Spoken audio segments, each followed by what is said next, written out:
Welcome to our new program, 401k Real Chat. This is Fred Barstein, contributing editor for wealthmanagement.com's RPA Edge and CEO at Trow, TPSU, and 401k TV.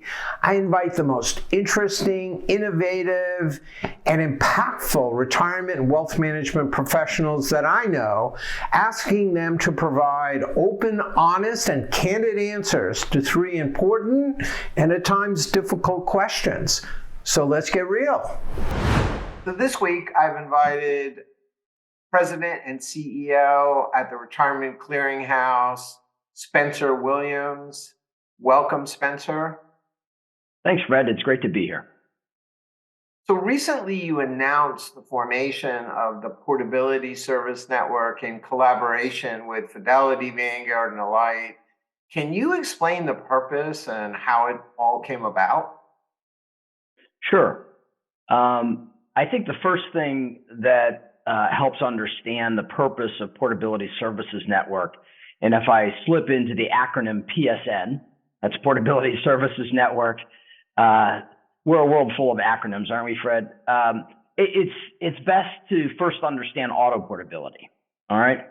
And in particular, the mission or purpose of auto portability. So just a quick primer for those of your listeners who might not understand auto portability. It's simply an automated method by which an employee's 401k savings follows them when they change jobs, okay? It's a very simple concept. The execution of it is a little more complex, and that's kind of wandering into Portability Services Network.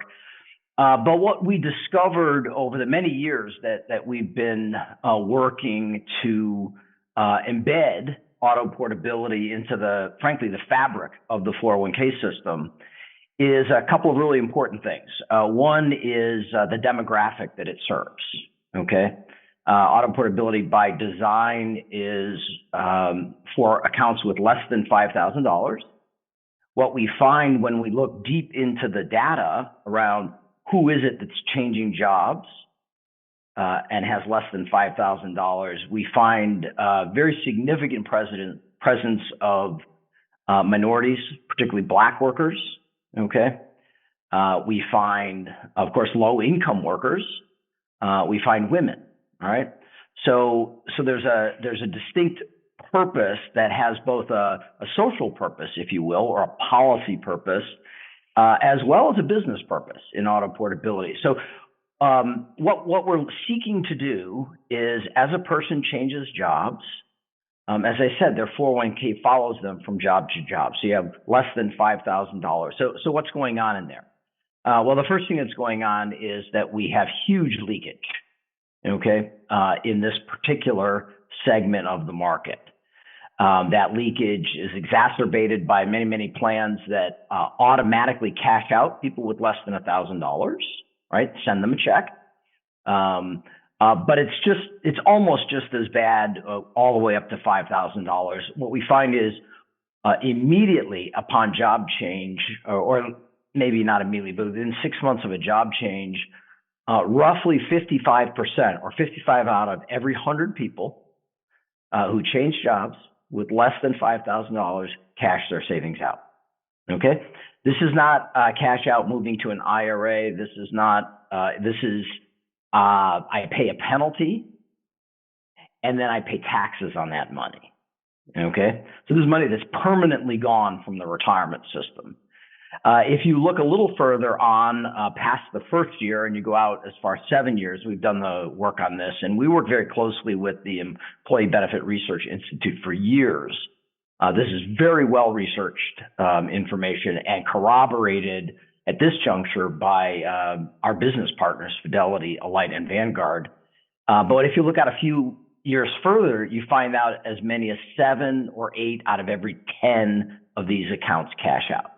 And a lot of people look at that and say, who cares? It's, $1,700 on average. Well, we should care. We should care a lot because there are 5.5 million people a year, workers, who change jobs and have less than $5,000. So when you apply 70 or 80% leakage rates against that population, you get very large numbers. Okay? Yeah. And we set out to solve a specific problem, which is the leakage problem. And the way we went at that was we said, we have this great system of successful defaults that have been built into the industry over time. As I was saying, we have this great system of defaults that have been successful in the industry. QDIAs and other forms of investments, auto enrollment. These are all great examples of defaults. So we set out to do the same thing. Now here's the trick. Okay, the trick is that as we described, we have to create a network. Okay, because what the transaction that we're trying to create the default for is moving from a former employer plan to my new employer plan, right? So just by definition, you have to have at least 2 plans that have enrolled in this. And further, by definition, since this is an automated, highly technological transaction, that means you have to have at least 2 record keepers connected, okay? If you think about the problem for just a second longer, you say, wait a minute, I've got people changing plans across all kinds of, 600,000 employer plans and upwards of 30 or 40 different record keeping entities. You quickly realize that there's a 2-part goal here. The first part is you have to build the technology between the record keepers to facilitate all of these transactions, right? And that by itself is a big hurdle, because you essentially, the best possible outcome for auto portability occurs when you have the most number of first record keepers connected, okay? And then the second part of the problem is, of course, you have to get all the plan sponsors to sign up for this, right? Well, I'm not saying that's easier, but you can't do that without getting the record keepers first. So let's go to Portability Services Network and understand. Now that we understand that auto portability has a need for a network underneath it, okay? And it also has a social purpose, right, which is to reduce leakage. That's kind of the first thing I'd like to say about Portability Services Network after I describe who it is, okay? So we, Retirement Clearinghouse, first worked very closely with Alight back in 2020. They signed up for auto portability first. Vanguard signed up in 2021. And then in late 2021, early 2022, this year, Fidelity expressed an interest in joining, okay? Well, now you can see we have the makings of a network, okay? We had the makings of a network with Vanguard and Alight, but of course, Fidelity with their very large market share, and then you add Alight and Vanguard, and you do a quick bit of math, and you realize you have almost 45 million participants represented by those 3 record keepers. So what is it about Portability Services Network that's different and unique? Well, there's a couple of things. One, we align the mission of auto portability with this new entity, Portability Services Network, right? And we set out to create an industry utility. So we, Alight, Vanguard, and Fidelity said the best way, the best profile, if you will, to execute auto portability on this network, and we'll talk a little bit more about the network in a few minutes, is to create a utility. So what are the characteristics of the utility? There's 2 that are really important. The utility seeks to provide auto portability at the lowest possible cost to the participant. All right. Now think back to the demographic that I described earlier as the beneficiaries of auto portability, and you say, well, gee, that makes a lot of sense. We basically have our minority women and low-income populations, right, who are struggling to save. We're talking about very small accounts. Well, it makes a lot of sense to try to deliver this at the lowest possible cost, okay? Frankly, that was a big challenge that we faced. We, in this case, Retirement Clearinghouse, before we got critical mass represented by Fidelity, Vanguard, and Alight. So if you think of Portability Services Network as a utility That's first and foremost. Try to drive that cost down. We anticipate that we'll launch at a price that's roughly half of what we, Retirement Clearinghouse, thought was if you will, a commercially viable price. The scale allows us to cut that in half immediately. And we think that as auto portability gains even further traction, additional record keepers, additional plan sponsors, that we should be able to cut that price even further. That's the goal. All right. The second goal is probably equally important. If you think about the breadth of this network, it is by design, all record keepers can participate. Okay. Any record keeper can come in as a user. All right. That has pretty big implications for record keepers and their relationship with their clients, and that's their lifeblood. So the second element that we brought into Portability Services Network was industry governance. All right. So we have a board of directors that is comprised of, so far, 3 of the largest record keepers, Fidelity, Vanguard, and Alight. And we've made provision for an additional 3 record keepers to join that board of directors. That board essentially sets the agenda for Portability Services Network. Retirement Clearinghouse's role is pretty straightforward. We're the inventors of the intellectual property, right? So we have the technology platform, we have the business know-how, we have patents. We've contributed all of that to Portability Services Network. And then, of course, the record keepers, they bring the most valuable part of all, which is their client base. And the okay. data. Well, there you go. So they have access and the ability to bring new and innovative things to their clients. And in this case, it's auto portability, which if you pause for just a second now and you think about Portability Services Network, it's a giant digital hub that connects, not directly, indirectly, right? It indirectly connects all the record keepers who represent all of their plan sponsors, who represent all of their participants, all right? So when we use the term digital hub, yeah, your prompt was exactly right. Auto portability becomes a large data matching exercise, okay? Right. So it sort of leads me to the next question about it, as much as the small count balance is hugely important, and it's a great public policy, and it's a great foundation to start with. Yeah. There are huge implications to the industry of other things that it could be used for, because we're now trying to figure out how do we service participants that maybe can't afford a personal advisor and somebody to guide them through everything. What other and I know you're going to start with where the low count balance IRAs or rollovers and prevent leakage. What other things do you envision that this network could potentially be used for? Yeah, there's some fairly obvious ones.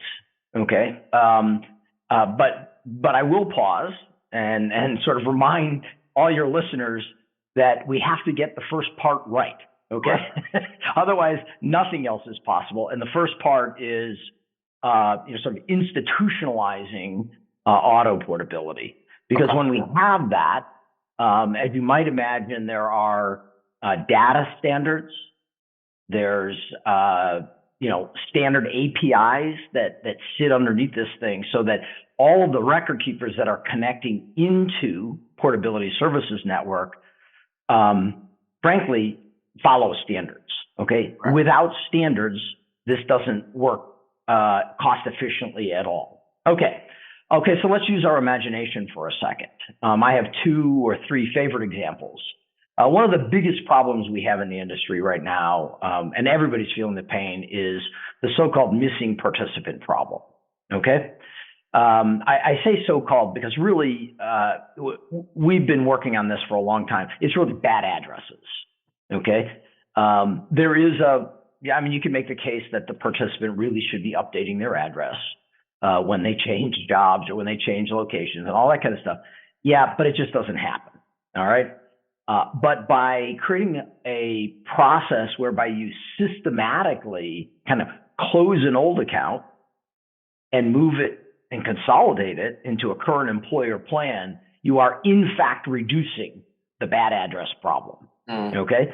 Because we know that the one thing most participants are really good at is giving their current employer their current address. Okay. Right. And they stay in touch with their current 401k much more than they do with a terminated 401k. So as the system takes hold across the industry, we anticipate seeing a significant reduction in the bad address problem. All right? Right. Because in fact, not only are we automatically moving someone's savings, we're automatically sort of updating their address on that batch of money and consolidating it. Okay. So fixing a bad address problem is a natural, and then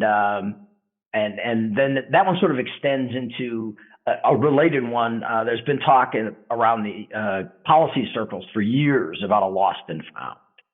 Okay. Well, I don't know if you need a physical lost and found. All right.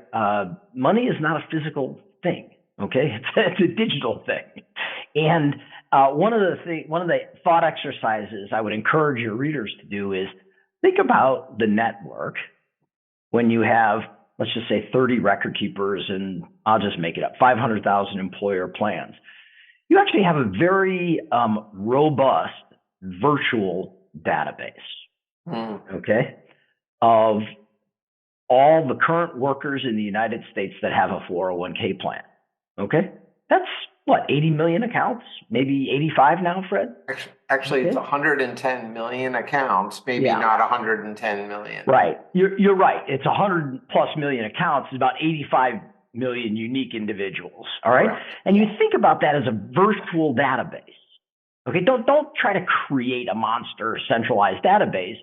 A virtual database means that if I have a query on one end of the network, where let's say I have a bad address or a stranded account or an uncashed check, could I send that query through the network to essentially 85 million good pieces of data and see if I can make a connection to either update the data or move the money or get a notice off to a participant or any of those types of things. So think about the power of that virtual database. Right. Now, with power comes great responsibility.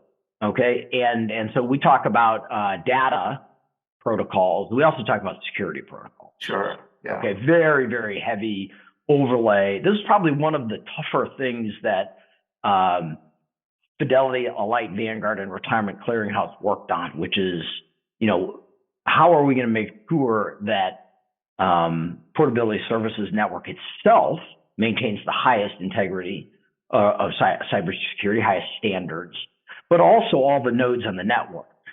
Okay. The last thought exercise I'll take your listeners through in terms of uses is one of my favorite, which is in Secure 2.0. We're all talking about Secure 2.0 in the industry. There's actually a provision to make the Savers Credit refundable, right? And if you're familiar with the Savers Credit, it's one of these things that's available to millions of people, but they don't use it. All right. Well, the refundable part means that instead of it's sort of reversing the polarity, if you will. Instead of requiring a taxpayer to file for the credit, they simply take money and move it to the individual's retirement savings. Okay. How are you going to move millions of accounts, if you will, it's not accounts, millions of blocks of money, refunds from the U.S. Treasury into someone's 401k? Seems to me it's a job for a network. Right. Okay. And so these, who knows what happens? I mentioned earlier, Portability Services Network is governed by the industry. All right. Sure. So there has to be both a use case and there has to be a purpose for doing it and things like that. It's not just a system whereby anybody can glom on and do anything. Right. That was, But I think these kind of use cases that I've described, missing participants and refundable savers credit, really get people thinking about the value of a network used properly, used securely to take cost out of the system, to Right. improve retirement outcomes, to, there's all sorts of different uses for that. Right. And though it is initially, and I do think it's critically important, as you say, focus on, the common, things that people agree on, which is let's get leakage, but then that creates this powerful data exchange with protocols that you can have your governing board decide, where they want to go and what they want to do. But, it's find my 401k, right? We all exactly. Exactly. Yeah. And, it also is, I heard somebody, actually a government official whose son-in-law was an attorney. It took him 18 hours to move from one to another. This sort of makes it pretty simple to move money from one account to another on this. And I don't want to necessarily get into it in depth, but one of the big issues, and next week we're doing the retirement income roundtable and think tank, New York, with many of the stakeholders. One of the issues is transferability, and how do we move accounts that are in annuities? And again, I don't want to get ahead of ourselves, but it's potentially that could solve, because we've solved a lot and focused a lot on the accumulation phase. We haven't really, talked too much or figured out how we can get on the decumulation phase. And Secure 1.0 tried to address that, and I'm sure we'll see more on it. And so, well, let me give you another little kind of thought exercise. Okay, we've talked a lot about the public policy benefits, and we've talked a lot about participant benefits. But I think there's two actual business principles that underlie Portability Services Network and auto portability that appeal to anyone, any provider, whether it's an advisor or a managed account provider or you name it. And the first one we've already talked about is preservation, right? It's the old rule in business, which is keep the client that you have already. Right. Okay. It's harder to get a new client than it is to keep an existing client. So preservation, we've talked about leakage and how to solve that. And the dollars are actually rather stunning. Ebury estimates that if you reduce leakage, it'll never go to zero. Reduce leakage by about 2/3, you're adding $1 trillion in savings to the system. The other principle is incubation. Okay, account incubation, and I think it's just every bit as important as preservation.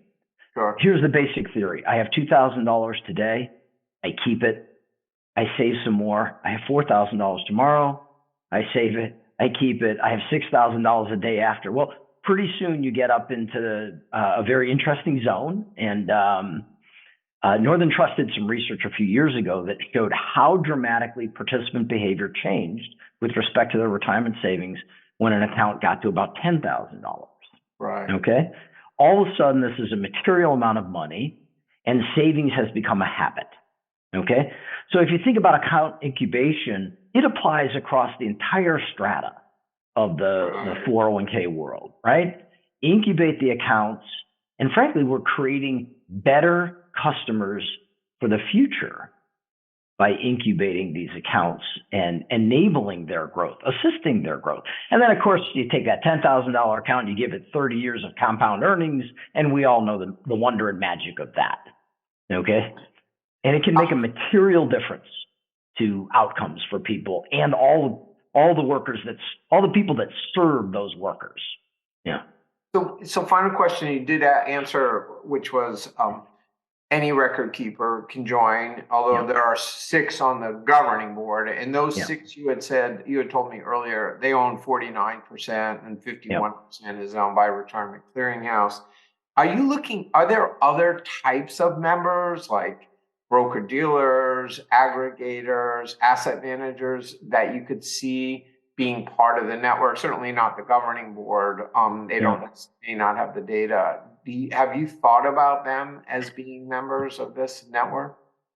Yeah, it's another, if you will, path down that thought exercise we held just a few minutes ago. The responses I gave you were very record keeper centric. Okay. But I think the key is to, again, stick to our guns with auto portability, because what that does is not only does it do a great good, but it opens people's eyes as to the value of connecting all of these different entities. So you may not have exactly the same network in play, for other parts of the industry. You might or might not. You might build, if you will, interlocking or intersecting networks. Okay. So I think of it just a little bit differently, where if there's a broker-dealer aspect to the network, that could be useful. How much does that intersect with a record keeper network? I don't think we know the answers to those questions yet. Okay. Right. I think the strength of putting one in place and then allowing, really people that are probably way smarter than me to start thinking about other uses and other networks and things like that. It's an old story. Once you put something in place and people can see it, they're like, "Ooh, wait a minute, I could do X, Y, or Z." And I don't even know what those things are. I don't think we know what they are right now. Right. But with standards and data and all of those things that are in place with Portability Services Network, I think there's a lot of innovation that can get spawned out of this. Correct. Yeah. Yeah, I think that I know that the distributors, especially in the small market, a lot, if you're saying, okay, we got to get the clients involved, it's nice to have the advisors who are representing those clients on board. But starting with the record keepers is the obvious and probably the only place you can start, and then that builds on it. So you have to have the technological infrastructure, or the cost exceeds the benefit, and that obviously doesn't work, Right. Especially and if you can solve for the small accounts, then it's a lot easier to solve for the bigger accounts, and as the money gets more significant. So, well, congratulations on the network. I know when did you start this idea? I was a lot younger, Fred. The idea first came to us literally October 3rd of 2011. Okay. Wow. We didn't really know what to do with it until about 2013, and then we started. So it's been almost 10 years. Wow. Well, congratulations on that. Thanks. And I'm sure, I know you don't want to get ahead of yourself, but you have quite a few, some of the very larger record keepers nosing around and looking at joining this network. So it seems like it's picking up a lot of momentum, and we'll keep our listeners and readers apprised of all of your progress on that. So with that, thank you, Spencer, for your time, and congratulations again, and thanks for the work you're doing for the industry on this. Thanks, Fred. It's been great to chat with you today. Yeah, it's great to talk to you, and thank you for listening or watching 401k Real Chat. Stay tuned and let me know if there's anyone else you think we should be interviewing. We're looking for industry leaders that are innovative, impactful, and interesting. And I think you check all the boxes today, Spencer. Thank you. Well, it might be an interesting interview. Just to leave you with one thought is to get the representatives from Fidelity, Alight, and Vanguard on one of your chats, maybe together, and see what their take is, because certainly their view through the prism of Portability Services Network could be slightly or maybe even substantially different than mine. And you might give your listeners a really robust and entertaining chat there too. A good idea. Maybe we'll pursue that. Thank you, Spencer. And thank you for watching and listening. You bet, Fred.